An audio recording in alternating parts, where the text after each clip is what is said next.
Hello, and welcome to Mental Health Matters Podcast. I'm your host, Liz Lang, and I'm here with Dr. Mark Burton. In this podcast, we will talk about all things mental health. Thank you so much for joining us.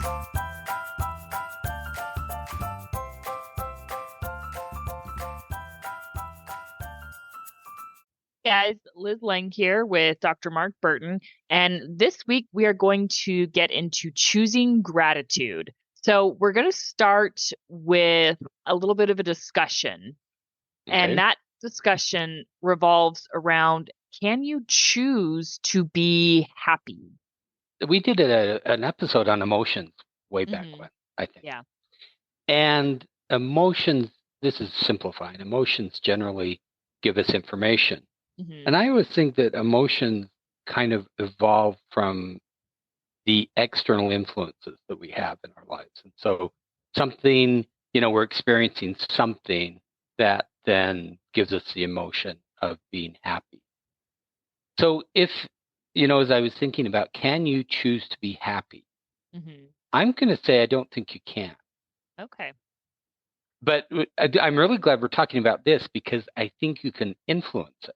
And I think that's what we're going to talk about, with gratitude, because the connection between feeling gratitude and then feeling that happiness emotion is incredibly strong. Yeah. So maybe I'll backtrack a little bit. I think if you do this thing that we're going to be talking about, gratitude, like having a gratitude practice, and we'll talk about what that looks like. But if you do that thing, then does that increase your happiness? I think the evidence is pretty strong, but yes. So would you say that then you can choose it? I mean, I think it's semantics that we get stuck. Like, if right here, can I choose to be happy? I think I can do something that then would cause the emotion of being happy.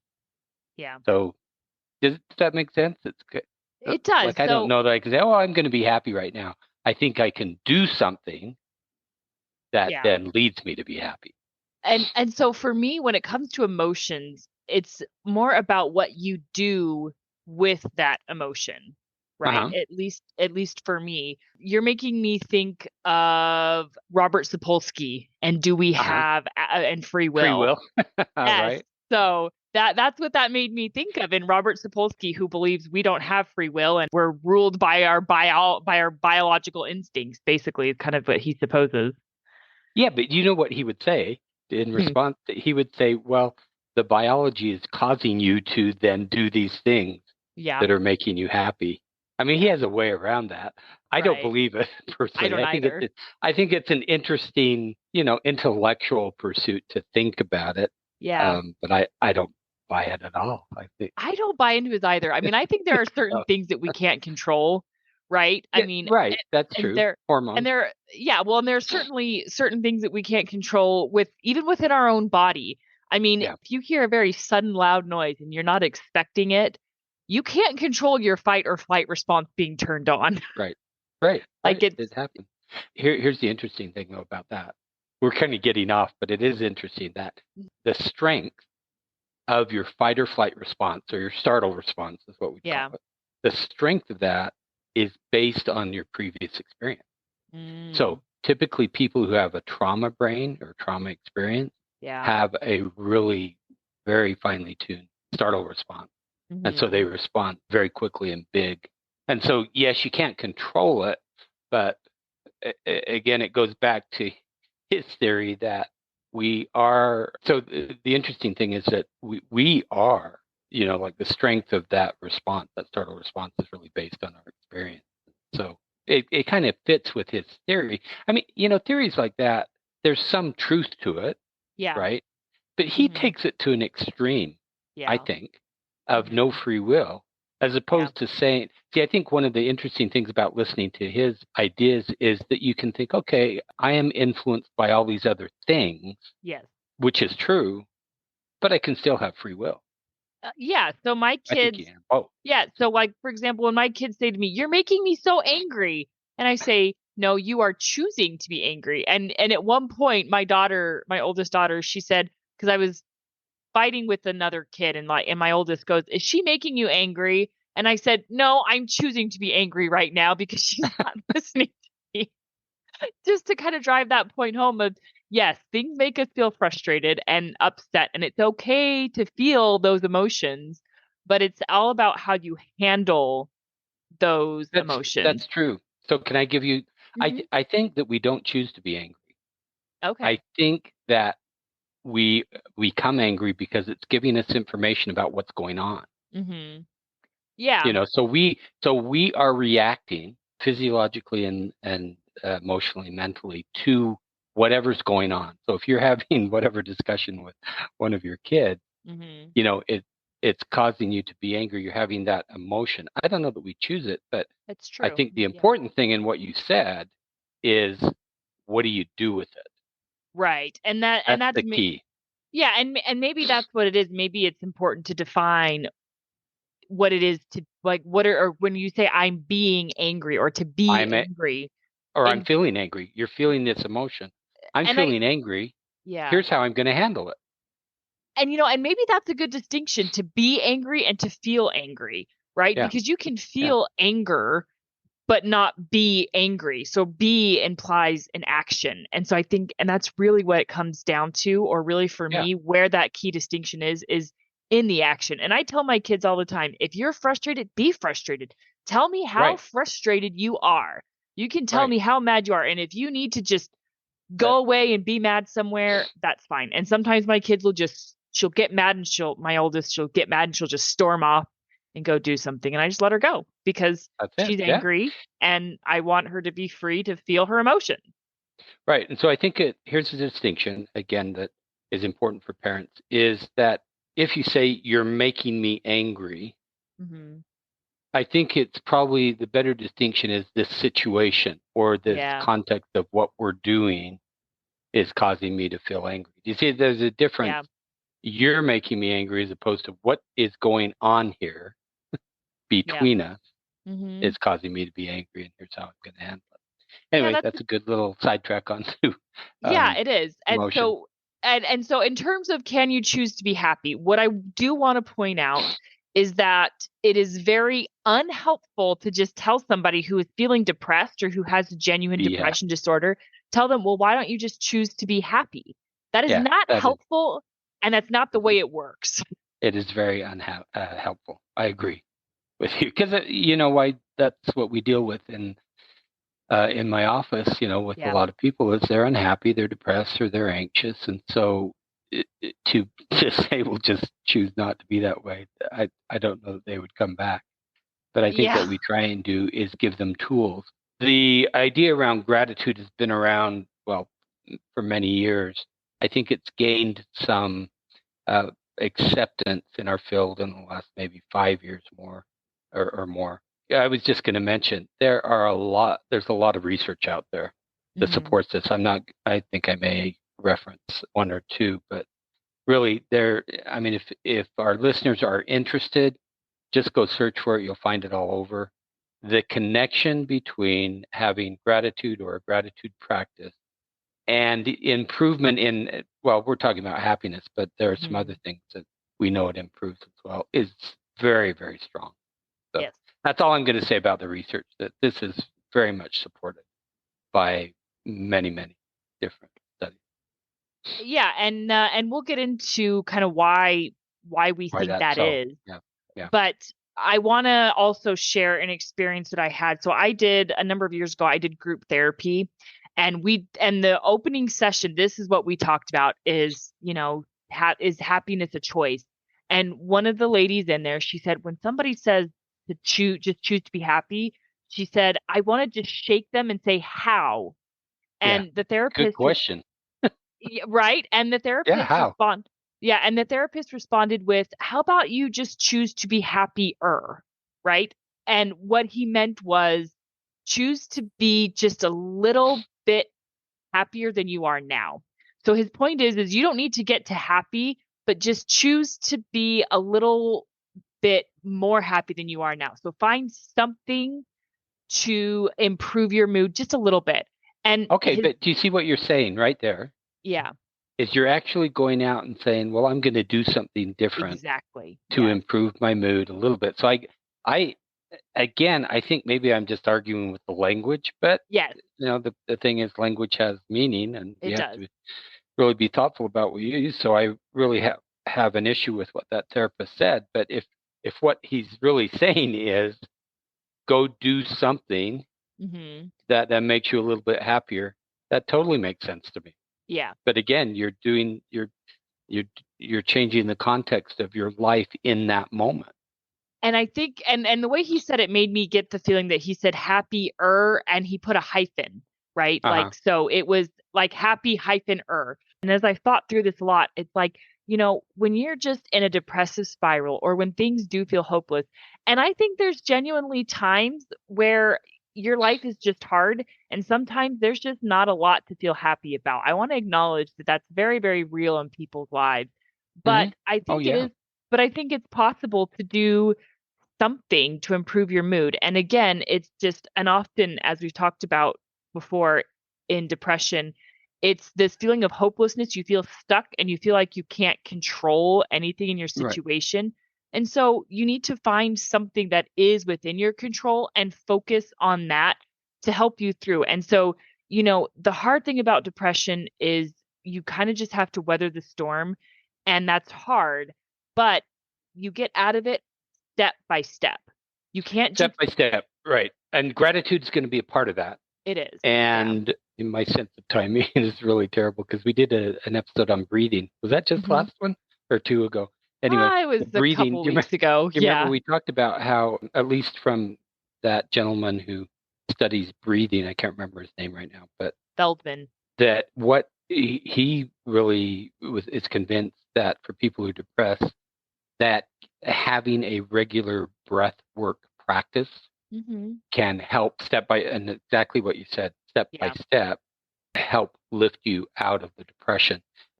I mean, there are a couple of really important points here. One, again, you're changing your behavior. Yes. So the choice you're making is to do something different. The other important point is nothing comes quickly. Mhm.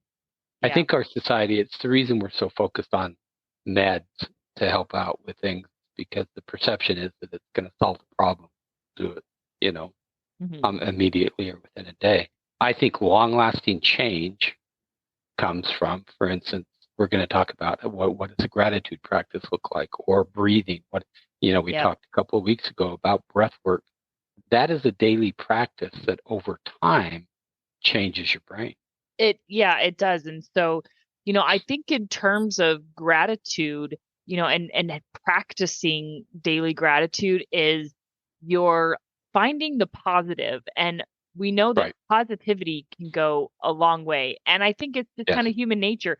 We like things that make us happy. We like positive things. We like to be around positive people.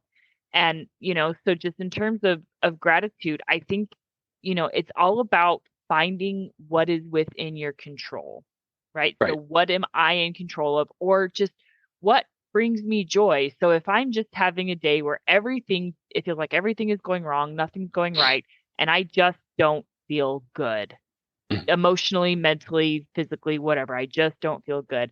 Well, let me try to change my perspective and find at least something to make me just a little bit happier.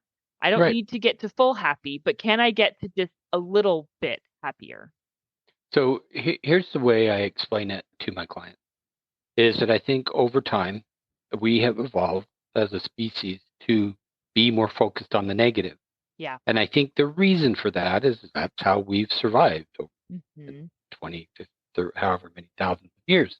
Yeah. And so I think our brains are more focused on the negative, and the way you then shift it is from negative to positive. I think probably the easiest way to do that is with a gratitude practice, Mhm. a daily gratitude practice. And this is just like things we talk about: exercise, meditation, good sleep. It's got that. This is a daily thing. If you just do it once in a while, I think you get some benefit. But the real benefit comes from doing it on a daily basis, because what you're doing is you're shifting your focus. And most of the time, I suggest that you do this during the morning, or Mhm. early on in the day, because it really shifts the way you think about the day. Yeah. If you start off this way, of feeling grateful about something. And what's interesting to me is often I'll do this with clients in the office. And I've always been surprised that for some people, they have a really tough time shifting and thinking, what am I grateful for? They're so in that negative mindset. Yeah. Or what Gottman, his word for it is that negative sentiment override. And so they're just in that negative place that it's hard for them to see the positive. For me, that is really good information to have, because I think those people really need to change the way that they're approaching the world by looking at the positive and being grateful. It completely alters your narrative, your life. Yes, it narrative. does. Exactly. You could say I've had a fair amount of stress in my life. You have with your children's health issues. Yeah. Yes. And, and it's been a lot. Plus, I mean, I've got 2 other kids and, I've got a very busy life. But through all of this stress that has been going on in my life, it doesn't feel overwhelming all the time. And I'm not going to pretend that I haven't had moments where it's been hard and where I have felt overwhelmed, where I've had moments of breaking down. But just overall, when I look back on the last 6 months of my life where I've had all these health issues going on with my son, overall, I look at it and I am grateful and for years, I've had an attitude of just choosing to be grateful, right? Because I think you can choose gratitude. I think that is very much something that you can choose. It just takes time and focus. And I don't remember when it started, but it's been years and years. Since I was very young, I've chosen to look for things to be grateful for. I've chosen to be grateful. And because of that, when things do get hard and when things do get tough, I see more positive than I do negative. And it's not about trying to happy away your negative, right? Like I don't want people to think they can just happy it away or just happy talk yourself out of sometimes what's just a bad situation. Because with my son, it is just a bad situation. This chronic health issue, and it hasn't been fun, but overall I look back and I am grateful that we have modern medicine. I'm grateful that we were able to get a treatment plan. I am grateful that we are able to get him the help that he needs. I am grateful for the wonderful hospital staff. So that's why it can be important to start now, or just to slowly shift yourself towards being more grateful. So that way, when things do get hard, for one, it's almost like it gives you a lifeline to get through the hard things. And then you can look back and you realize, that was tough, but maybe it wasn't so bad because I have all these other great things that came from it. Right. And it allows you to see the positives if we're in that negative sentiment override, it's just too easy to get stuck in the negative. So we've talked about happiness and that gratitude improves happiness, but here's some other things that they found.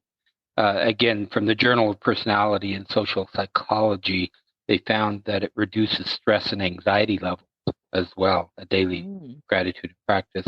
Participants who kept a gratitude journal, which we'll talk a little bit about, for 3 weeks reported lower stress levels, and they were more optimistic about the future.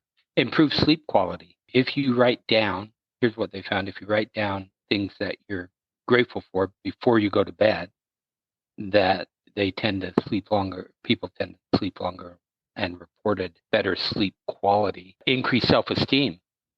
From the Journal of Applied Sports Psychology found that athletes who expressed gratitude had higher levels of self-esteem and more motivation. Greater resilience. Resilience is one of those things that we talk about, especially to try and help our children become more resilient. Again, from the Journal of Personality and Social Psychology, grateful people had greater resilience and were better able to cope with traumatic events, which is exactly what you're talking about. Yeah. I was thinking when you were talking about stress, and I thought, how would it be one more night in the hospital, with your your child? That can be pretty stressful. But I think with what they're saying is the gratitude practice then helps you to cope with those particular events. So it's not just increasing happiness. I mean, I think we're using happiness kind of as a catch-all or just improved life quality. But I think it's not a bad word to use at all to say that it does increase our happiness. What we do know is when we express gratitude, our brains release more dopamine and serotonin. And those are 2 important transmitters that regulate help regulate our mood and emotion. So those chemicals help us feel happier, more content, less stressed, all of those things. So I've used this for a long time with clients. I really believe that this is it's a no cost thing that Yes. people can do, and you just have to make it a habit. And there's no drawbacks. No, there is absolutely no drawbacks to it. I think, and I want to acknowledge for some people, might be hard to start with. Yes. Like I want to acknowledge that it can be difficult, but again, it's one of those things that it takes consistency and time.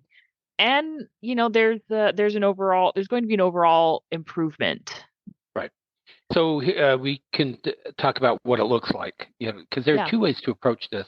One is, so you might call it a gratitude journal. A lot of people don't like the idea of keeping journals. But the way I describe it to my clients is that in the morning, although that one study said late at night, it helps too before going to bed. But in the morning, if you just it's not going to take any longer than 5 minutes. Mm-hmm. I mean, I think writing it down is important. Yeah.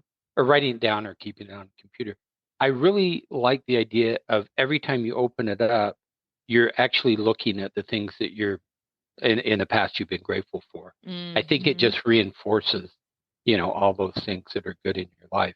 And so just writing down, well, at least 1, 2 or 3 things here that I'm grateful for. I think it's also important to say, what does that do for my life? Like if I'm, it just makes me happy. Go a little bit deeper. I'm grateful for. Can I mention the thing you said before we started recording? You like to watch puppies outside. Yes. Not puppies, but dogs who have their heads out the windows in cars. Yes. Because they look so happy in that. And so you could say, well, I'm really grateful that I get to watch these dogs, being so happy. And so just something like that. I think that, you might say, well, I'm happy for my children. And I also say to my clients, if you're writing the same thing down every day, that is fine. Don't worry about it. Yeah. Just focus on that for what, how that makes you grateful. Eventually, I think what happens is you start to then expand on those things that you're grateful for. And so making a start is really important. So you can keep it in a journal, I guess you could call writing it down, gratitude journal.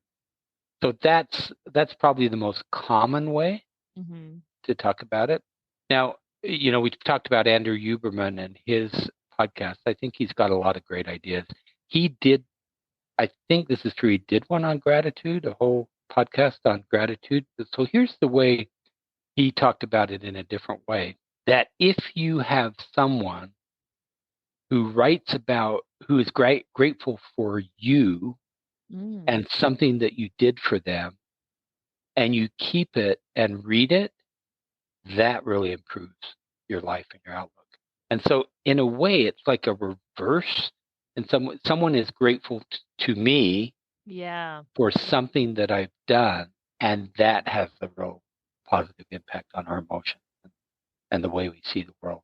And that also makes sense to me because it's like if you think about self-esteem, what I've said before about self-esteem is that internal barometer that we have that tells us what the outside world thinks of us. And so if you have this person or people saying, I'm so grateful for you for doing this thing, then you can, obviously it's going to be happier. It's going to improve self-esteem. Yeah. So there are two different ways to look at it. And I think both are equally helpful. I think the first one we talked about is it's just doing something on your own. The other one requires input from someone else, which may be a little harder. So I just had an idea that I think I'm going to implement in my own house. And I did this once upon a time, and I want to bring it back. And I called it the Daily Tender Mercy jar. Okay. And this stemmed from my religious practice, right? And so this was, but you can easily make it into just a gratitude thing. But I think what I'm going to do is I'm going to create a gratitude jar. And so I'm just going to take a glass jar, and then I'll cut little strips of paper. And then I'll just invite anyone in the house to if you're grateful, just write something down real quick. Right. So it just a gratitude jar, write it down, put it in the jar.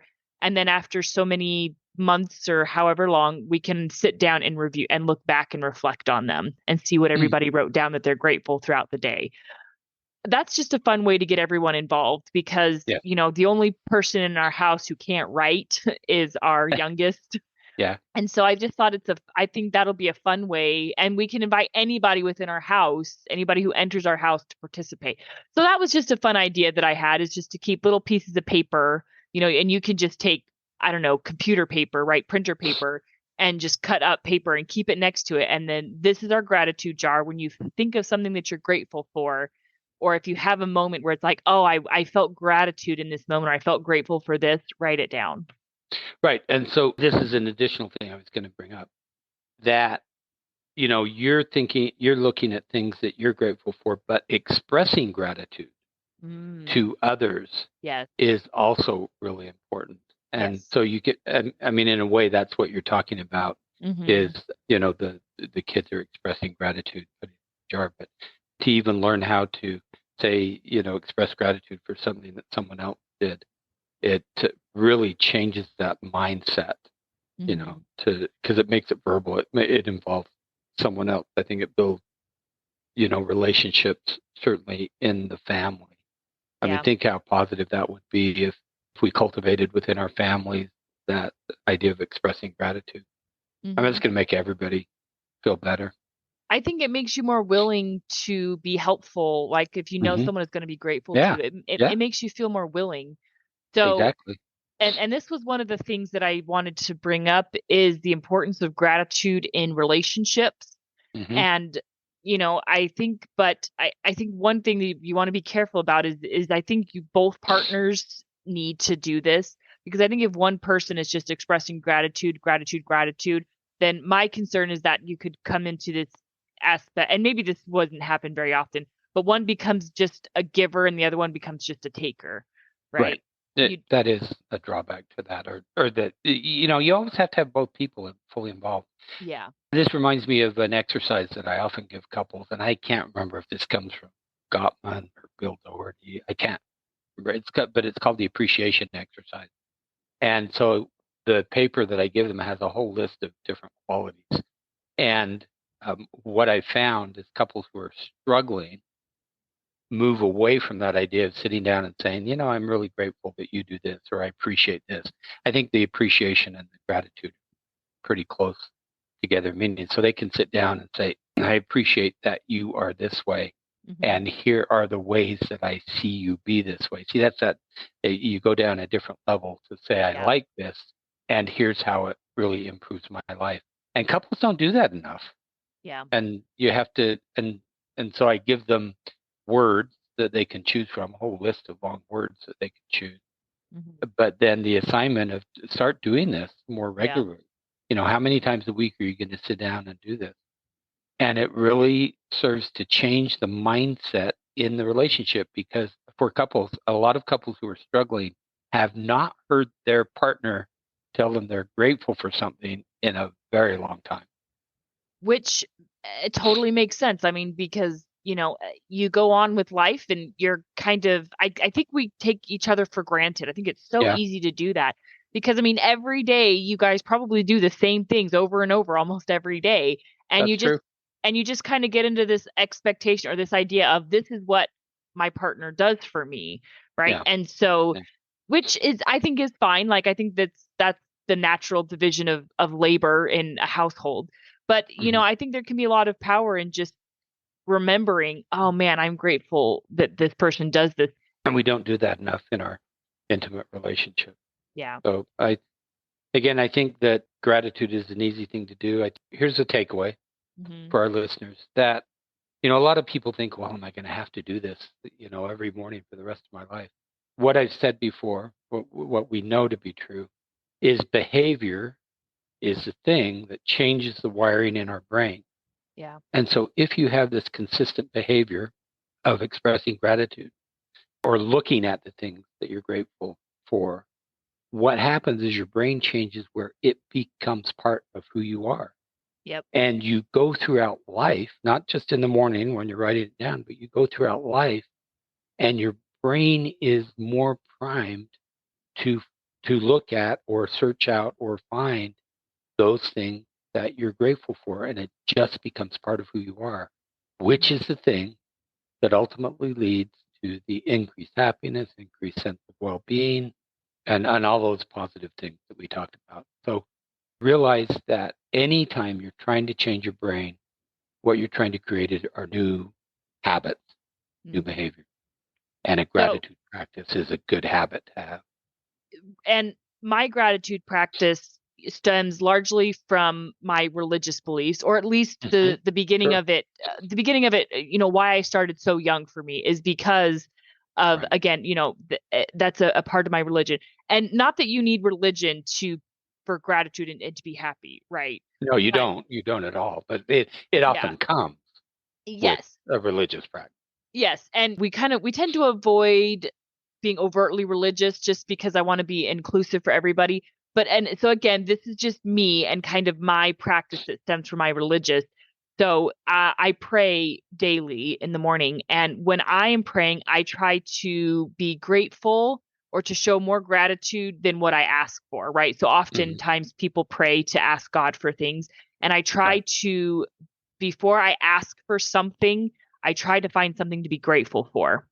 Does that make sense? And yes. And I mean, two thoughts. One, so for our listeners, I'm exactly the opposite of you. I'm about as non-religious, non-spiritual, but I feel like I have a very strong gratitude practice. I honestly don't know where it comes from. But the other thing is with prayer, a lot of people really describe prayer as a meditative practice. Yeah. And I think it can be the way you're doing it. And so I think that, there are a lot of, even though I'm not religious at all, I think that people have this very strong benefit from that practice, which really includes gratitude, which you said, and it includes gratitude, mindfulness. So it's all part of that meditative. What we put into that whole big category of meditative practices, which is huge. I think prayer falls in. And so no cost to our listeners. No, it's not. No reason not to do this. Yeah. And, and again, for me, just finding before I ask for something, find something to be grateful for. Yeah. It's just helped me have a huge mental shift to look for the positive. And again, I want to acknowledge it can genuinely be hard to find the positive sometimes. I want to acknowledge that because sometimes there's genuinely sad and bad things that happen in your life. But even if it's just I'm alive, I'm breathing, or I have, anything, there's always something to be grateful for. You just have to find it. That's right. I agree. Yep. Okay. So any last takeaways before we wrap up? No, that the takeaway is creating a habit, which is really in a lot of things we talk about: exercise, sleep, meditation. Yep. And we're just adding on to this with gratitude. You create the habit, it becomes part of who you are. Yeah. Because you're actually changing your brain. And if writing it down just seems too daunting to you, then just make it part of your morning routine. Say it out loud. That's yes. Or just make a list in your head every day. Yeah. Everybody gets up to use the bathroom, get dressed, and hopefully brush their teeth first thing in the morning, right? When they get up, that's Take that time and say, okay, during this allotted time when I am getting ready for my day, I'm just going to go through and list things that I'm grateful for. Yep. Make it a habit. Yeah, just a daily habit. It can be literally that simple. Yeah. Okay. Next week, we are going to make a continuation of this episode.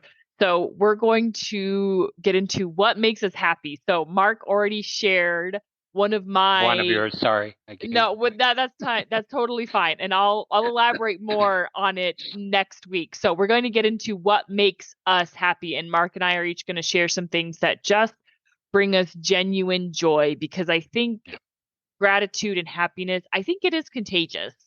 That I do believe.